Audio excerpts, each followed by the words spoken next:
Tô aqui com um corte dos donos da bola, Rio de Janeiro. Getúlio vai dar a ideia dele sobre nossa estreia no Brasileirão, beleza? Antes de mais nada, se inscreva no canal, ative o sininho. Se inscreve no canal se você não é inscrito, beleza? E meta o dedo no like pra gente, por favor, para ajudar nosso trabalho. E, antes de mais nada, direitos de imagens dos donos da bola, Band, link na descrição e bora pro vídeo. Vamos ao que interessa, melhores momentos do Malvadão na tela, que empatou em casa, Fernandão e Dorileu. Bom jogo, Começar ganhando, começar vencendo. O Flamengo fez um bom jogo. Diferente do que aconteceu no jogo do Fluminense, o Roger não precisou mudar o time para mudar a tática, né? Ele começou com 2 volantes, o Flamengo com 4 atacantes. Ia pesar muito na última linha do Internacional. Ele acabou recuando o Fernando, que é um volante já mais experiente, para jogar ali de líbero, né? Fazendo uma linha de 5. Dificultou bastante o jogo do Flamengo, que mesmo assim foi perigoso. Acabou tomando um gol em um lance que estava meio desorganizado. Não pode, né? O Léo Ortiz foi dar um bote lá na intermediária, acabou saindo meio que na furada, teve o contra-ataque. Muito boa jogada do Borja, que acabou. Do Borré, que fez muito bem a parede, e o Inter acabou fazendo o gol. Só que o Flamengo soube reagir, fez um bom jogo. Podia até ter vencido, ter virado o jogo, mas acabou não acontecendo. Mas nenhum desespero, tranquilo, porque é uma briga de 2 times que eu acho que vão brigar pelo título. Enfim, não foi aquele Flamengo avassalador, mas jogou bem, sim. Foram 19 finalizações do Flamengo e o Flamengo só foi fazer o gol no segundo tempo quando o Rocher tinha saído, né? Porque o Rocher tinha sido o nome do primeiro tempo. Como pega, né? Pegou demais e aí ele teve num lance até que ele foi pegar o rebote, evitou que o Michael pegasse o rebote. O Michael acho que chutou a mão dele, ele teve que sair no intervalo, entrou o Antony, não teve culpa nos gols, mas acabou não conseguindo salvar como o Rocher.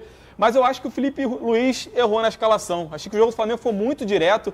A gente até imaginava quando saiu o time ali que o Luiz Araújo ia fazer um papel de camisa 10 como armador e seriam 3 atacantes como ele vinha jogando. Mas não foi isso que aconteceu. Ele realmente botou 4 atacantes. Juninho e Bruno Henrique por dentro. Isso. Luiz Araújo aberto de um lado, o Bruno Henrique aberto de outro lado. E eu achei que o jogo foi muito direto. Faltou alguém para organizar. Mas vale também te lembrar que estava sem o Gerson e o Arrascaeta, que poderiam ser esses caras, né? Que são essa válvula de escape ali, Os caras que organizam, né? O Flamengo jogou muito pouco por dentro, transitou muito pouco no centro do campo. Eu só achei também que demorou para entrar o Matheus Gonçalves, que é um cara que tem mais um pouco dessa característica de fazer o jogo centralizado, de conseguir quebrar as linhas com um drible, com uma jogada mais incisiva por dentro. Mas também senti muita falta de Luiz Araújo e Michael num bom dia. Estavam num dia ruim. Eu acho que faltou um pouco mais desses dois. E o Wallace Ian, o garoto, que foi um dos artilheiros do Carioca, entrou muito bem. Teve uma bola um lançamento que ele recebeu, matou no peito, quase fez o gol da virada. Teve um lance também que ele estava até em posição de impedimento, que o Antony teve que fazer uma defesaça. É um jogador que eu acho que pode ser mais usado pelo Flamengo, ainda mais agora, que está sem o Pedro, precisa de opção para o setor ofensivo. Ô, Vene Casagrande, o seu Mengão empatou com o Internacional no Maracanã, mas foi um jogo bom, né? Jogaço. Um jogo legal, bastante equilibrado. A Alcilene Brito estava lá e conta pra gente. Fala, Alci. O Maracanã recebeu os 2 campeões estaduais de 2025. As equipes trocaram as faixas das conquistas do Gauchão e do Carioca. Em campo, os 2 melhores ataques e defesa da temporada. O time de Felipe Luiz já chegou mostrando por que levantou 3 taças. Michael tentou de longe. O Bruno Henrique mandou para a defesa de Rocher. E o Luiz Araújo chutou essa bola com o endereço certo. Até então, o Flamengo era quem dominava a partida e o Colorado não havia feito nenhuma finalização. Mas Bernabé deixou a bola cair certinha nos pés de Bruno Henrique, que finalizou de primeira e marcou o primeiro gol da partida. O Flamengo rapidamente teve a chance de empatar 2 vezes com Juninho. Primeiro de cabeça, e depois nessa ótima oportunidade que teve, e quem brilhou foi a defesa de Rocher. O rubro-negro voltou para o segundo tempo com a mesma equipe, mas com uma vontade de mudar a cara da partida. E não demorou para isso acontecer. Após escanteio, Michael bate cruzado e a bola sobra para Léo Pereira deixar tudo igual. O Flamengo tinha mais domínio na partida, chegava mais perto do gol, mas faltava precisão. Bruno Henrique tentou encobrir. Felipe Luiz mudou o time e o camisa 27 deu lugar ao jovem Wallace Ian, que levou perigo. Após bom passe de Léo Pereira, o garoto chuta na saída do goleiro, só que a bola sai. A partida era bem equilibrada, de 2 times que vão brigar pelo título. O Flamengo teve a chance de virar com uma falta que Plata bateu com capricho e que o Maracanã inteiro viu gol, mas foi pelo lado de fora. Alan Patrick também desperdiçou pelo Inter. E Matheus Gonçalves, que tinha acabado de entrar, bateu, mas sem força. O Flamengo insistiu, porém não conseguiu vencer a equipe que também tem a melhor defesa na temporada. Porém, o time de Felipe Luiz segue sem perder em 2025. O Felipe até comentou agora no vestiário que se for para empatar ou se for para perder em algum momento, que seja dessa forma, né? Que seja com a cara do Flamengo, criando oportunidades, atacando para cima sempre. E não um time moroso, um time que não quer buscar o resultado. No duelo de duas equipes bem preparadas em 2025, o empate acabou sendo justo. Nota pro seu Mengão. O Vene gostou do que viu? Ficou animado? Primeiro jogo do Flamengo no Campeonato Brasileiro, como todo mundo, hein? Nota 9. 9. Obviamente, 9. Não vou dar 10 porque não saiu de campo com a vitória. E só não saiu de campo com a vitória por alguns erros dos jogadores do setor ofensivo. E eu não vou ficar aqui crucificando o Juninho, depois a gente vai falar sobre isso. Vou levantar mas essa bola. Diante desse jogo aí, eu considero o melhor jogo da rodada, pelo menos dos jogos que eu vi. A gente pôde ver um baita jogo entre dois times que de fato vão brigar pelo título do Campeonato Brasileiro. No primeiro tempo, acho que o Internacional fez um jogo até melhor do que o Flamengo, dentro das suas propostas de jogo, dentro daquilo que os técnicos queriam.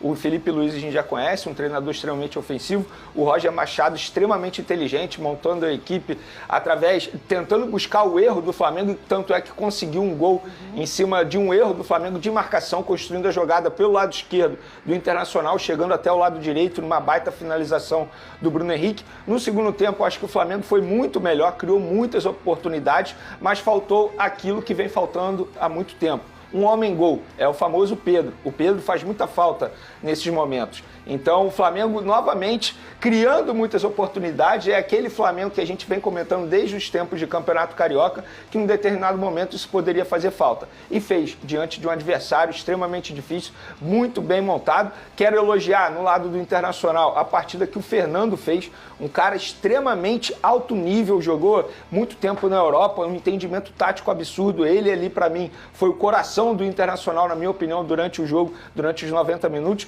A gente também não pode deixar de mencionar o número de desfalques que o Flamengo teve. O Flamengo não teve o Gerson, o Flamengo não teve a Arrascaeta, que são os dois principais jogadores no meio de campo. O Gonzalo Plata não começou a partida como titular porque chegou sem condições após uma data FIFA que exigiu demais do atleta. E mesmo assim, o Flamengo conseguiu jogar durante os 90 minutos melhor do que o Internacional na maior parte do tempo e não conseguiu sair com a vitória, acredito eu, por erro do próprio Flamengo, no erro de finalização dos atacantes.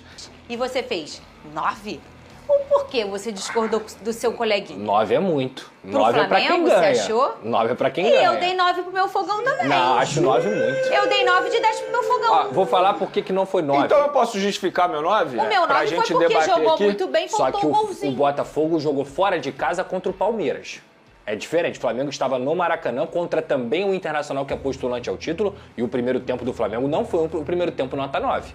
O segundo tempo do Flamengo foi nota 9. O Flamengo deveria ter saído com a vitória. Nos 40 minutos ali do segundo tempo, o Flamengo foi um assombro, amassou. E o Rocher é um muito bom goleiro do Internacional. Agora, o primeiro tempo do Flamengo não foi o primeiro tempo nota 9. Eu posso justificar meu 9? Eu como professor... Eu quero vocês brigando. Segunda-feira vocês não brigaram Eu ainda. como professor, por que eu daria 9 para esse aluno, no caso o Flamengo? Eu tenho que levar em consideração a quantidade de desfalques que ele teve, levar em consideração o nível do adversário.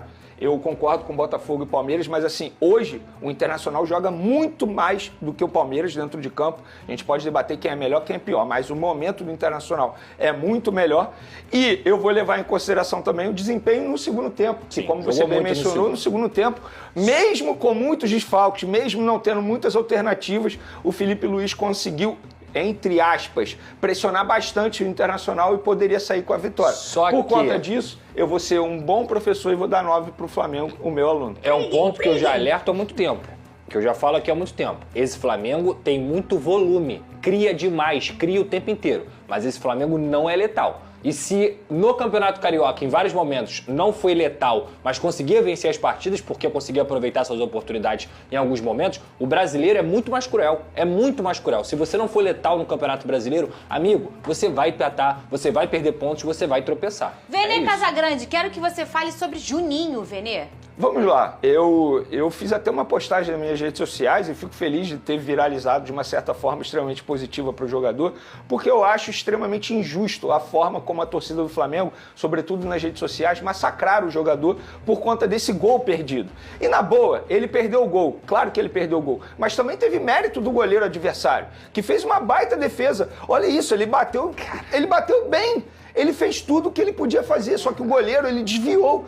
Ele não perdeu o gol por, entre aspas, demérito dele, ou porque ele finalizou muito mal. Muito pelo contrário. Não, e ele fez outras belas defesas. Ele finalizou super bem, só que o goleiro, ele salvou a pátria do Internacional. E aí, depois disso, eu vi muita gente massacrando o Juninho nas redes sociais, crucificando, falando, é bagre, não é jogador para Flamengo. Gente, é óbvio que se a gente for parar e analisar o nível técnico dele, ele tá abaixo de vários jogadores. Agora, eu acho injusto o torcedor rubro-negro massacrar o jogador e compará-lo com o Pedro, comparar com o Gabigol. Gente, se ele fosse do nível desses dois jogadores, ele não iria custar 5 milhões de euros. Ponto. É custo-benefício. E ele vem fazendo grandes partidas. E para aqueles que já esqueceram, o Juninho foi o autor do gol do título do Campeonato Carioca. Porque o primeiro jogo foi 2-1, o segundo gol foi dele e o jogo da volta foi 0-0. Então você, torcedor rubro-negro, que está massacrando o Juninho, toma cuidado. Eu não sou sommelier de torcida, mas queimar um jogador tão cedo assim e ele vem jogando bem, eu acho injusto da parte de vocês. Não, eu só ia falar que eu acho que ele nem perdeu o gol. Eu também acho que não. Ele perdeu o gol no primeiro tempo. Aquele de cabeça ele perdeu. Ele teve um que ele foi driblar também, acho que foi ele. Saiu cara a cara e tentou driblar. Ele espera o kick perfeito, ele dá a batida boa. Agora, essa aí, o Rocher, ele pega aqui. Ele não pega nem aqui, ele pega aqui, de tão absurdo que foi a defesa dele. É só isso aí, pessoal. Vene Casagrande, ele tá pensando igual a mim. Não é pra crucificar o Juninho, cara. Ali é fase. E o cara se dedica 100% no jogo.